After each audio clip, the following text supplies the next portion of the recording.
Your money is dying. Not stolen, not taxed away, dying. Right now, in your wallet, your bank account, that savings you're proud of, it's losing value while you sleep. In 1950, a dollar could buy you a full tank of gas, a restaurant meal, and a movie ticket with change left over. Today, that same dollar barely covers a bottle of water. So where did the purchasing power go? To understand why the price of your groceries is rising, you have to look away from the supermarket shelves. You have to look at the money itself. Because the problem isn't that things are getting more expensive. The problem is that your currency is dying. By the end of this video, you will understand exactly who controls the valve of your money's value. You will see the historical pattern that every empire follows before a currency collapse. And most importantly, you will understand why the system requires your money to lose value to survive. But to see where this ends, we first have to go back to the moment the anchor was cut. History is littered with the corpses of failed currencies. But the story of our current predicament doesn't begin on Wall Street. It begins in ancient Rome. In the 1st century AD, the Roman denarius was the standard currency of the known world. It was a coin containing approximately 4.5 grams of pure silver. Because it had intrinsic value, it was trusted across the empire. But emperors like Nero had a problem. They wanted to spend more than they taxed. They had grand infrastructure projects, expanding armies, and lavish lifestyles to fund. Raising taxes was unpopular and could lead to revolt, so they chose a darker, more subtle path. They began to clip the coins. They melted down the silver denarius and reminted it with a tiny percentage of base metals like copper.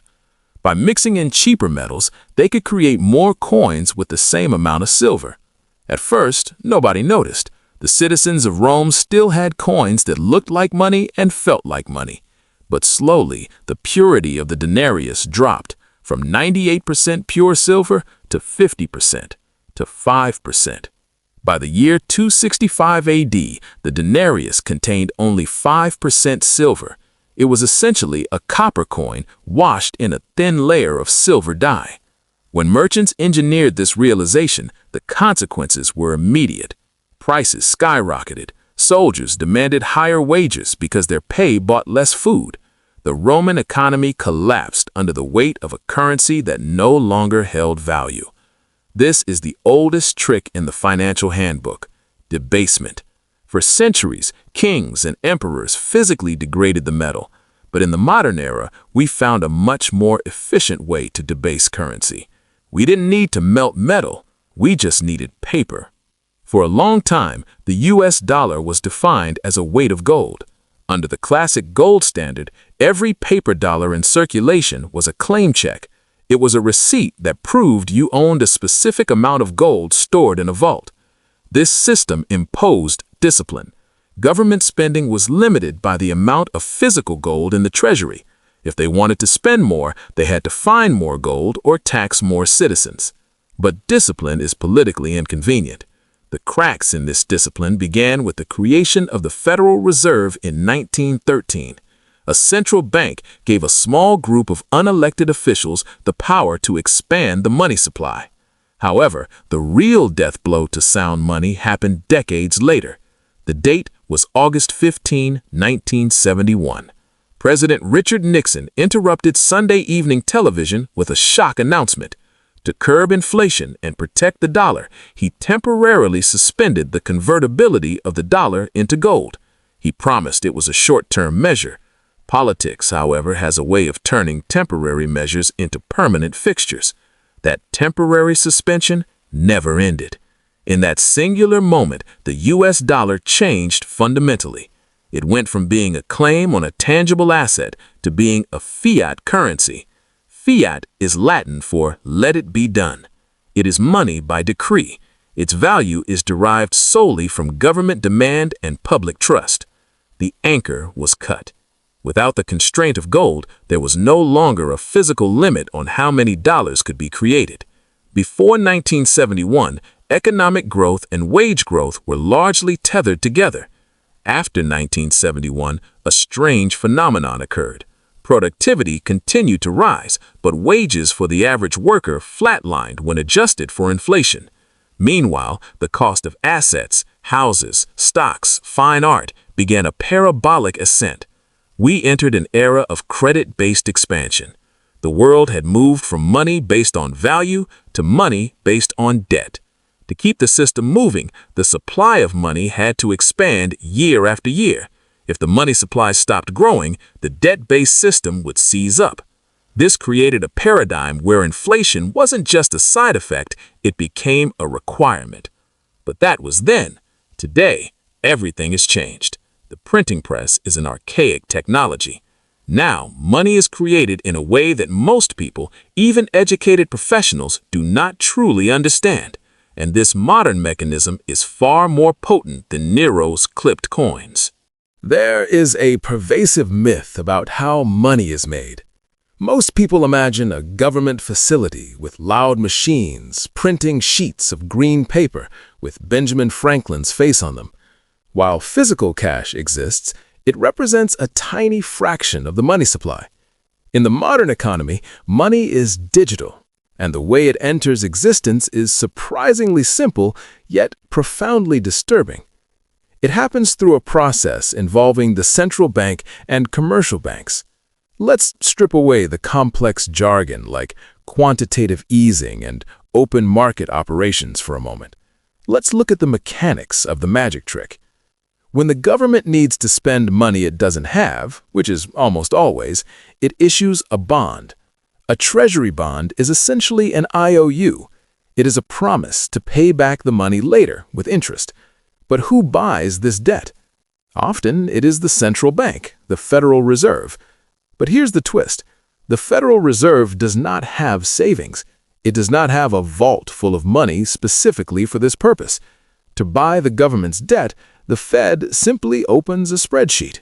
They type a number into a computer, and just like that, billions of dollars are created out of thin air to purchase the government bonds. The government gets the cash to spend, the Fed gets the bonds on its balance sheet. This is the modern equivalent of alchemy. But it doesn't stop there. The commercial banking system amplifies this through fractional reserve banking. When you deposit $1,000 into your bank account, you assume that money stays there. You imagine it sitting in a digital vault waiting for you to use it. That is not what happens.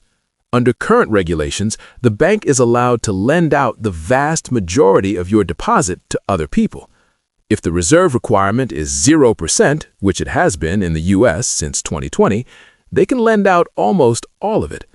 Let's say you deposit $1,000. The bank lends that same $1,000 to a business to buy equipment. That business pays the seller, who then deposits that $1,000 into their bank. Now, both you and the seller see $1,000 in your accounts. The bank has effectively doubled the money supply in the ledger.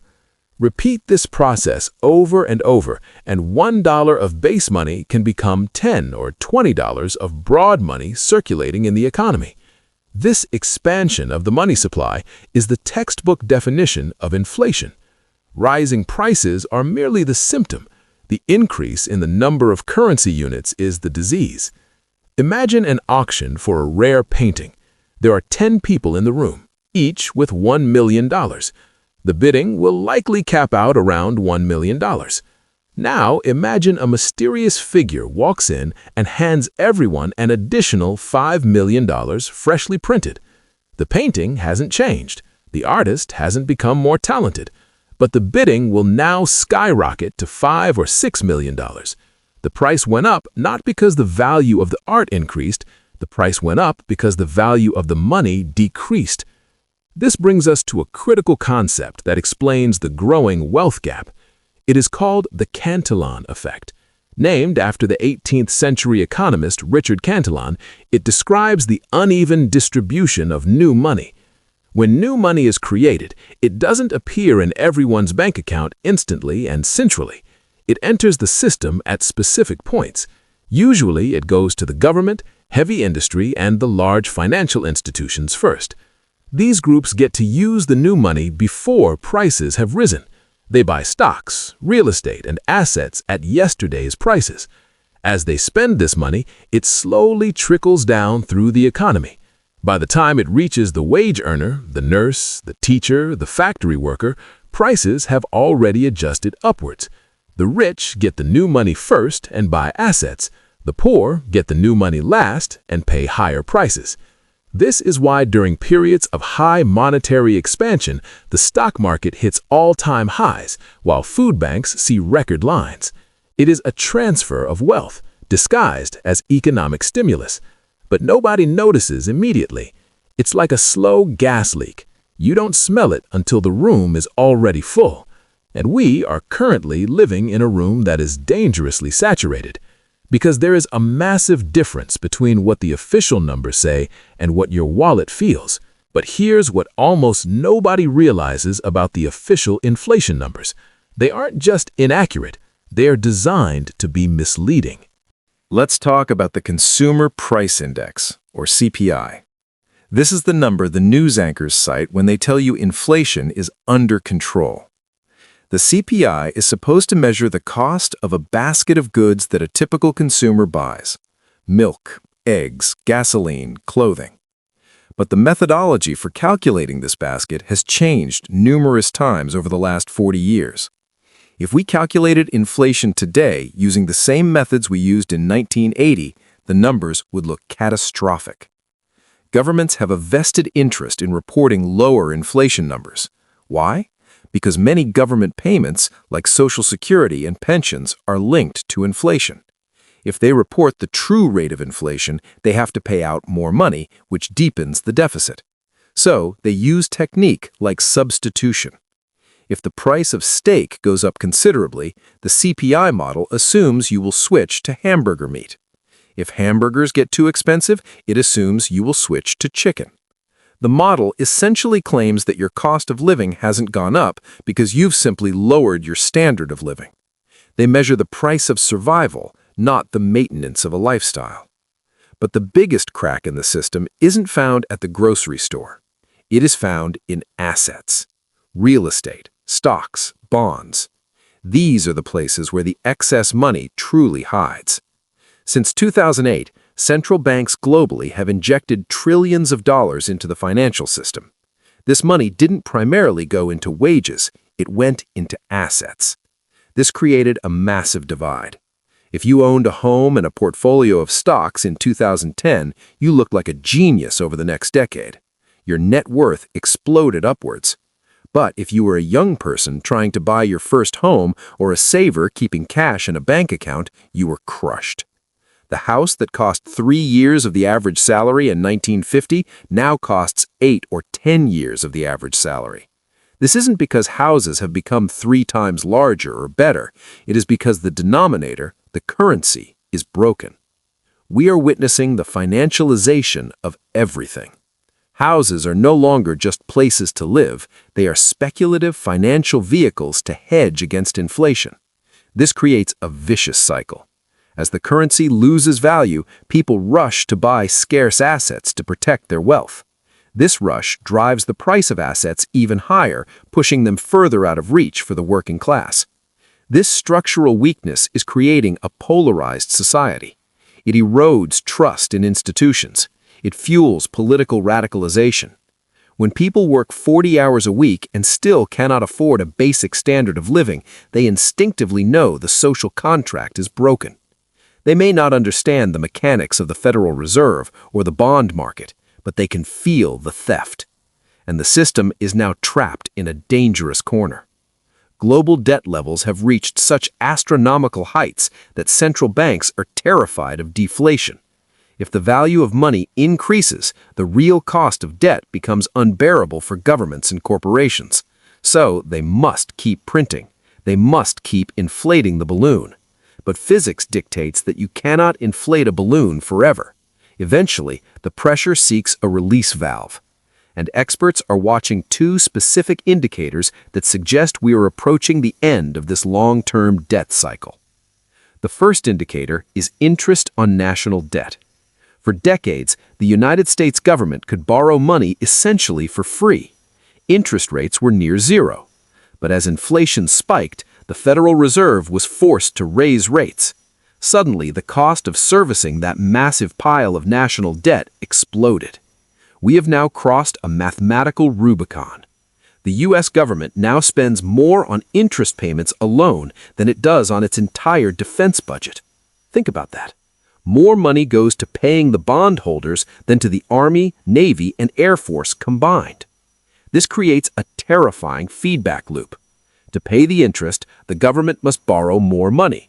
This adds to the debt pile, which increases the interest payments, which requires even more borrowing. It is a debt spiral.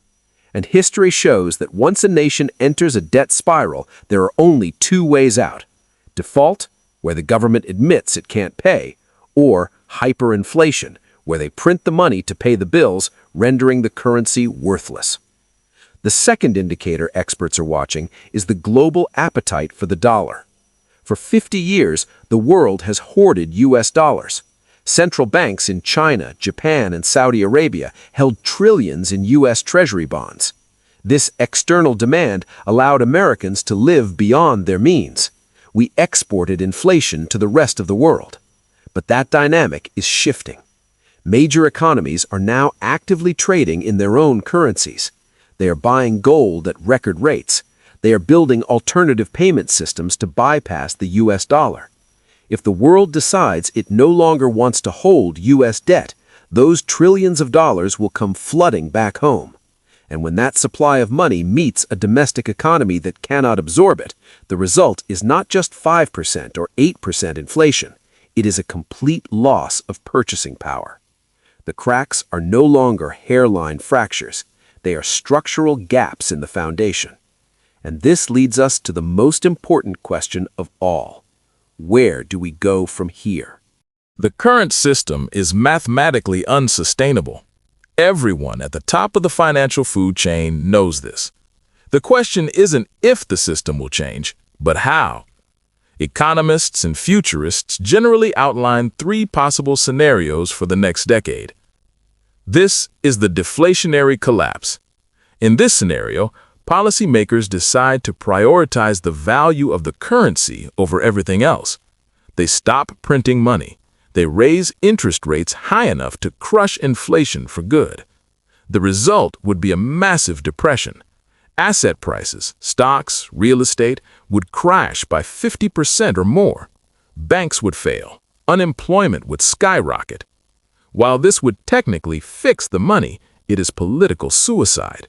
No government in the modern era is willing to oversee a Great Depression if they have a printer that can postpone it, which makes scenario 1 highly unlikely. This is the path of least resistance. It is the strategy of inflating away the debt. Here, the central bank keeps interest rates below the rate of inflation. Let's say inflation is running at 5% and interest rates are at 3%. Holders of government bonds are losing 2% of their purchasing power every year. It is a slow, silent transfer of wealth from savers to the state. Over a decade or two, the real value of the national debt is burned away by inflation, but so is your savings account. This scenario results in a decade of stagflation, low growth, and high prices. It is the boiling frog approach. They hope to cook you slowly enough that you don't jump out of the pot. But there is a third scenario, and it is the one that technology is now making possible. It is the introduction of central bank digital currencies, or CBDCs. This is the ultimate evolution of fiat money. Governments around the world are rushing to develop their own digital currencies to replace physical cash. But a CBDC is not just digital money like what you see in your bank app today.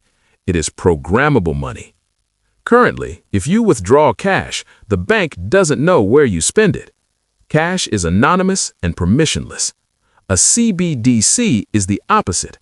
Every transaction is recorded on a central ledger controlled by the state. This gives policymakers unprecedented control. Imagine a world where the central bank wants to stimulate the economy. They could drop stimulus tokens into your digital wallet. But there's a catch. These tokens could have an expiration date.